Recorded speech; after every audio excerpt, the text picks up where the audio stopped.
Nabila Sultana, Saint Xavier's High School Khulna. আজকে তোমাদের আমি 9 কারণ প্রভাব পড়াবো।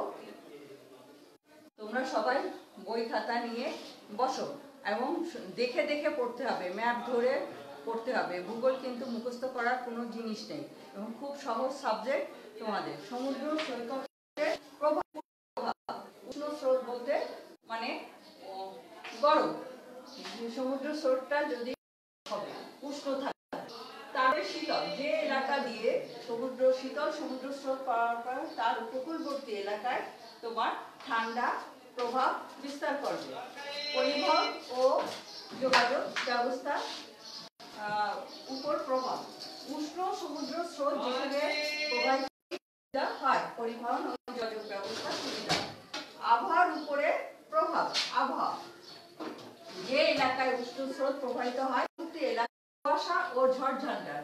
এই উষ্ণ স্রোত আর শীতল স্রোত যখন একই জায়গায় মেশে, উষ্ণ স্রোত আর সমুদ্র স্রোত যখন এক জায়গায় মিলিত হয়, উষ্ণ স্রোত হয়ে গেল আর শীতল স্রোত।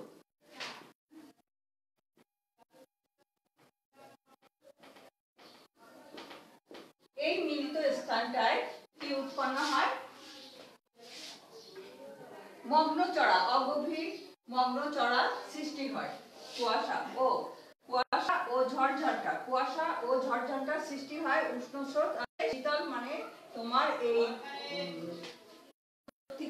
যে ইয়ে আসে, তোমার হিম শৈল আসে, শৈল শিরা, সেগুলো উষ্ণ স্রোতের প্রভাবে গলিত হয়ে এখানে যে হিমশৈলের সাথে যে তোমার ইয়ে নুড়ি পাথর এগুলো আসে, সেগুলো স্রোতের সাথে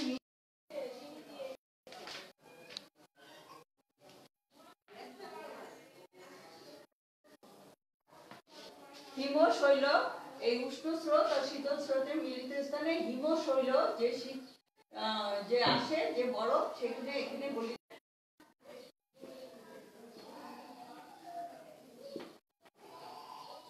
শৈল এখানে উষ্ণ স্রোতের প্রভাবে মানে গলে এর সাথে যে নুড়ি পাথর কাকড় এখানে মগ্নচড়ার সৃষ্টি হয়। মানে মগ্নচড়ার উপরে প্লাঙ্কটন তৈরি হয়, যা মৎস্য আহরণের বিপদ। কিরকম? তোমরা টাইটানিক জাহাজের বরফে গুঁতো লাগে, বরফে ধাক্কা লেগে টাইটানিক জাহাজ ডুবে গেছিল। এইটা তো তোমরা সবাই জানো, টাইটানিকের সিনেমা দেখিছো, বরফে ধাক্কা লাগিছে। এই হিমশৈল আঘাত লাগে, সেই টাইটানিক জাহাজ ডুবে গেছিল। তাহলে তোমাদের সমুদ্র প্রভাব দেখলো উষ্ণ স্রোত। সমুদ্র স্রোতের পার্শ্ববর্তী এলাকা, সমুদ্র উপকূলবর্তী উষ্ণ স্রোত যে সমুদ্রে প্রবাহিত হবে, তার পার্শ্ববর্তী এলাকা তাপমাত্রা টেম্পারেচার বেশি থাকে, শীতল থাকে। পরিবহন ও যোগাযোগ ব্যবস্থা। উষ্ণ সমুদ্র স্রোত যে এলাকা দিয়ে প্রবাহিত হয়, সেইখানে পরিবহন যোগাযোগ ব্যবস্থা ভালো হয়। আবহাওয়া ওর উপরে প্রভাব। এই উষ্ণ স্রোতে যেখানে আসে সেখানে বৃষ্টিপাত ঘটায়। কুয়াশা ও ঝড়ঝঞ্ঝার হয়। দুটো স্রোতের মিলন স্থলে কুয়াশা ও ঝড়ঝঞ্ঝা হয়। আর সমুদ্রের ওই একই কারণে উষ্ণ স্রোত আর শীতল স্রোতের মিলনে এই শীতলের সাথে যে হিমশৈল প্রবাহিত হয়, সেইটা গলে যায় উষ্ণ স্রোতের প্রভাবে। সে যে হিমশৈলের বরফের সাথে যে সমুদ্রের তলদেশে জমা হয়ে তোমার মগ্নচড়ার সৃষ্টি হয়। মগ্নচড়াতে কি হয়? তৈরি হয় তোমার প্লাঙ্কটন তৈরি হয়, যা মৎস্য আহরণের জন্য খুবই সুবিধা হয়। আর হিমশৈলের আঘাতে কি হয়? তোমার বড় জাহাজ ক্ষতিগ্রস্ত হতে পারে।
এখন দেখো এই হচ্ছে কি পৃথিবী, এই উত্তর মেরু, এই দক্ষিণ মেরু। এখন দেখা যায়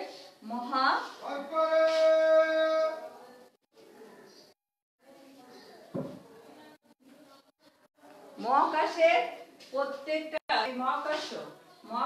প্রত্যেকটা গ্রহ উপগ্রহ প্রত্যেকে এর অপরকে আকর্ষণ করে। এখন দেখা যায় সূর্য, এই যে দেখো চন্দ্র, এই যে চন্দ্র, এই সূর্য, এ অপরকে আকর্ষণ করতেছে। এখন দেখো চন্দ্র থেকে পৃথিবীর দূরত্ব কম না বেশি? কম। সূর্যের দূরত্ব বেশি। সূর্যের ভর বেশি থাকা সত্ত্বেও সূর্যের দূরত্ব দেখো এইখান থেকে এই পর্যন্ত সূর্যের দূরত্ব। এখন সূর্যের ভর বেশি থাকা সত্ত্বেও যেহেতু চন্দ্র পৃথিবীর কাছাকাছি অবস্থান করছে, সেহেতু চন্দ্রের আকর্ষণ পৃথিবীর উপরে সবচেয়ে বেশি। এখন এই চন্দ্রের আকর্ষণে এই জলভাগের উপরে আকর্ষণের ফলে এই এরকম করে তোমার পানি স্থলভাগের উপরে জলভাগের উপরে চন্দ্রের আকর্ষণে বেশি হয়, এখানেই হচ্ছে কি জোয়ার হয়, পানি ফুলে ওঠে। এই পানি ফুলে ওঠাকে বলা হয় জোয়ার। এর পরবর্তী স্থানে তারপরে দেখা যায় কি, যখন এই সূর্য দূরত্ব বেশি হওয়ার কারণে, ভর বেশি হওয়ার কারণে চন্দ্রের আকর্ষণটা বেশি কাজ করে। তারপরে এক সময় দেখা যায় কি পৃথিবীর চারিদিকে চন্দ্র ঘোরার সাথে দেখো এক সময় দেখা যায় কি সূর্য চন্দ্র একই রেখায় চলে আসছে। তারপর দুটোর আকর্ষণ, এইটে আর এইটের আকর্ষণের ফলে এই জায়গাটায় মুখ্য জোয়ার সৃষ্টি হয়। কি জোয়ার সৃষ্টি হয়? মুখ্য জোয়ার। মুখ্য জোয়ার, মুখ্য জোয়ার সৃষ্টি হয় এই জায়গাটায় চন্দ্র প্লাস সূর্যের আকর্ষণে। এখানে এমনি সাধারণত চন্দ্রের আকর্ষণে এখানে জোয়ার সৃষ্টি হয়। তারপরে এর পরবর্তী জায়গায় দেখা যায় কি কেন্দ্রাতিক পৃথিবীর আবর্তনের, পৃথিবী সবসময় নিজ অক্ষের চারিদিকে নিজ অক্ষের উপরে আবর্তন করছে।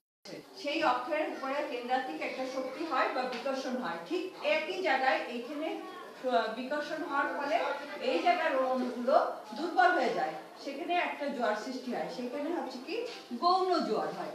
গৌণ জোয়ার এই পাশে যে জোয়ারটা হয় সেটা মানে এর আকর্ষণ ক্ষমতা কমে যায় এখানে উপরে, সেই জায়গায় এখানে গৌণ জোয়ার সৃষ্টি হয়। কেন্দ্রাতিক পৃথিবীর আবর্তনের ফলে কেন্দ্রাতিক শক্তির বিকর্ষণের ফলে এখানে একটা জোয়ার সৃষ্টি হয়।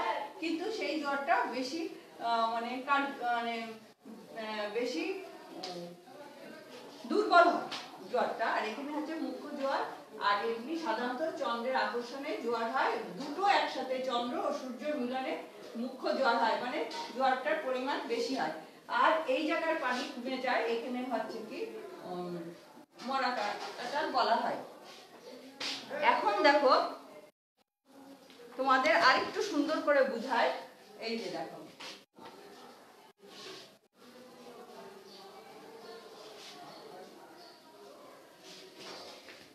এই যে দেখো এই পৃথিবী, হ্যাঁ এই হচ্ছে কি তোমার সমুদ্র। এইখানে তুমি দাঁড়ায় আছো, এখানে একটা ছাতা দিয়ে এখানে তুমি দাঁড়ায় আছো। ছাতা দিয়ে এই ছাতা ছাতা এইখানে একটা ছাতা এই দিয়ে এইখানে একটা ছাতা রয়েছে, এখানে একটা মানুষ রয়েছে, এই দাঁড়ায় রয়েছে। এখন তোমার দেখা যায় কি কখনো এখানে মাছ আছে, ধরো এখানে একটা মাছ আছে, এই যে এটা হচ্ছে কি সমুদ্র। সমুদ্র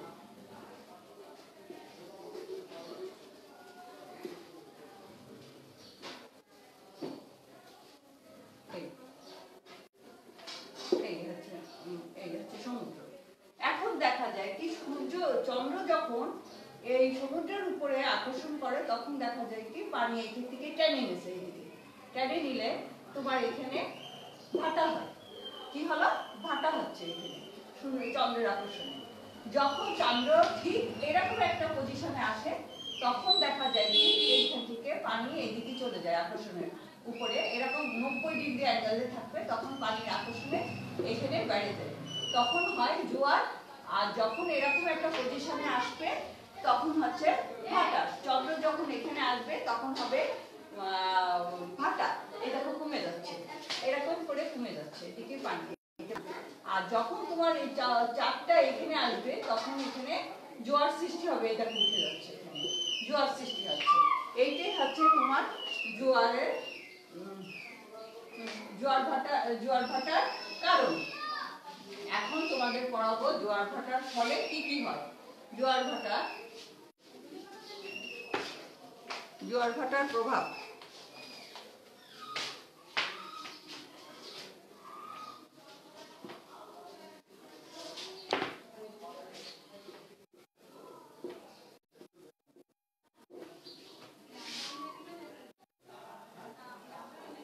জোয়ার ভাটার ফলে দেখা যায় কি যে ভূখণ্ডের জোয়ার ভাটার মাধ্যমে যে ভূমিখণ্ডে জোয়ারের সময় পানি উঠে যায়, পানি ফুলে ওঠে, সেই সময় আবর্জনা নদীর মাধ্যমে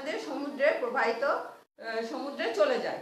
2 নম্বর, জোয়ার ভাটার ফলে নদীর মোহনায় পলিও আবর্জনা জমতে পারে না। 3 নম্বর হচ্ছে তোমার জোয়ার ভাটার সৃষ্টি নদী খাত গভীর হয়। জোয়ার ভাটার ফলে নদী খাত গভীর হয়ে যায়, নদী খাত গভীর হয়। 4 হচ্ছে দেখা যায় কি জোয়ার ভাটার স্রোতের বিপরীতে তোমার বাঁধ দিয়ে জলবিদ্যুৎ উৎপন্ন করা হয়, জলবিদ্যুৎ উৎপন্ন হয়। তারপরে জোয়ারের পানি নদীতে আসলে সংরক্ষণ করে বা খাল কেটে তোমার সেচের ব্যবস্থা করা হয়। শীত প্রধান দেশের সমুদ্রে লবণাক্ত পানি ওই নদীতে চলে যাওয়ার ফলে পানি কি বড় মানে শীত পানি জমতে পানি সহজে জমে না। জোয়ার ভাটার ফলে নৌযান চলাচলের সুবিধা হয়। যখন জোয়ারের সময় নদীর মোহনায় পানি বেড়ে যায় তখন জাহাজ নদীর বুতে ঢুকতে পারে। আবার যখন ভাটা হয় ভাটার টানে আবার জাহাজ নদীতে ঢুকে চলে যেতে পারে।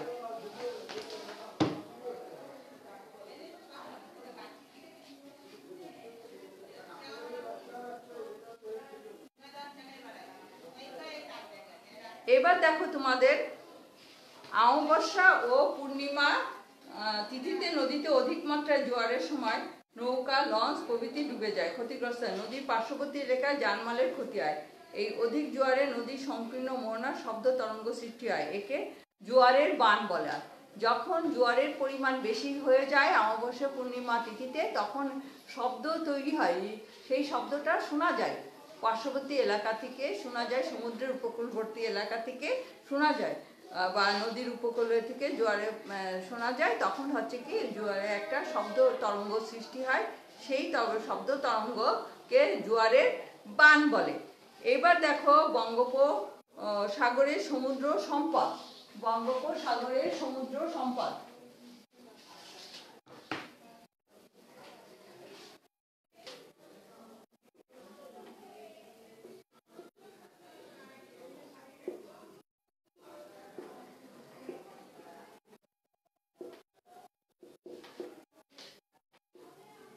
সামুদ্রিক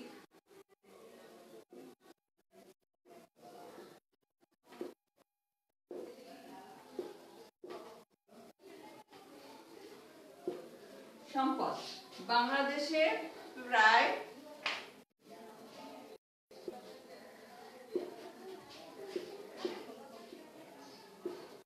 দীর্ঘ উপকূল রয়েছে, বঙ্গোপসাগরের দীর্ঘ উপকূল রয়েছে।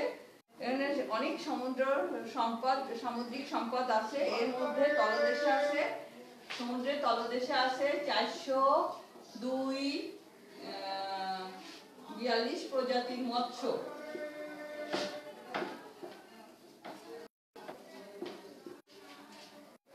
মৎস্য 336 প্রজাতির মলাস্কা,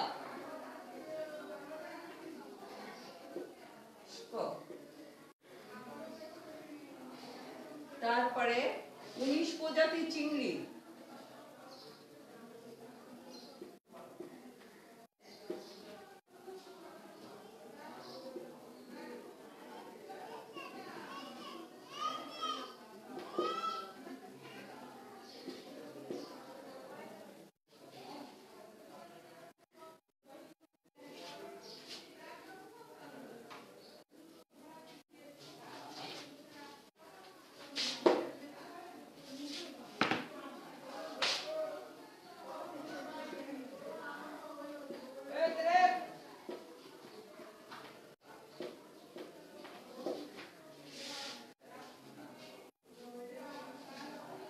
তারপরে আছে নানা রকম কাঁকড়া, ম্যানগ্রোভ বন সহ বিভিন্ন সামুদ্রিক জলজ উদ্ভিদ। কক্সবাজার উপকূল এলাকায় পারমাণবিক খনিজ পাওয়া যায়, জিরকন, ম্যানাজাইট, ইলমেনাসাইট, ম্যাগনেটাইট। এছাড়া সমুদ্র ম্যাগনেটাইট, রিওটাইট ও লিওক্সেন পাওয়া যায়। এছাড়া সমুদ্রের তলদেশে খনিজ তেল ও প্রাকৃতিক সম্পদ রয়েছে, অনেক প্রাকৃতিক সম্পদ রয়েছে সমুদ্রের তলদেশে। এবার আমরা জানলাম এই পাঠে আমরা অনেক কিছু কি কি জানলাম। এই পাঠে আমরা জানলাম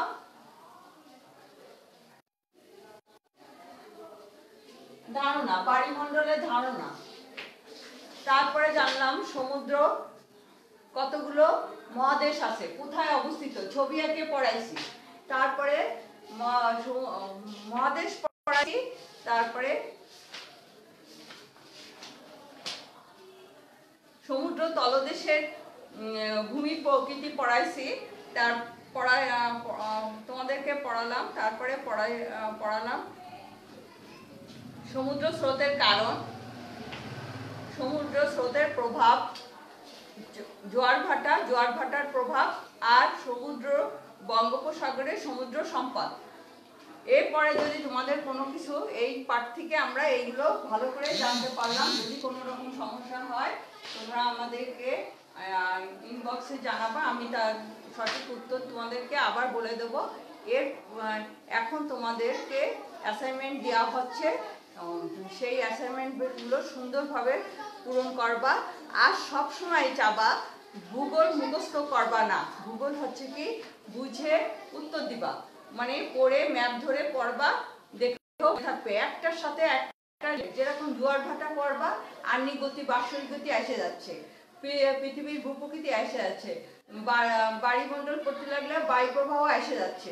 এইগুলো যদি তোমার ভালো করে পড়া থাকে, এগুলো তোমার পড়তে কোনো রকম অসুবিধা হবে না, তুমি এমনিতেই বুঝে যাবা জোয়ার ভাটা কি, জোয়ার ভাটা কেন হচ্ছে। তারপরে আহ্নিক গতি, বাৎসরিক গতি পড়লে জোয়ার ভাটার কিছু অংশ পড়া আছে, পড়লে জোয়ার ভাটার সমুদ্র স্রোতের কারণ কিছু অংশ পেয়ে যাচ্ছ।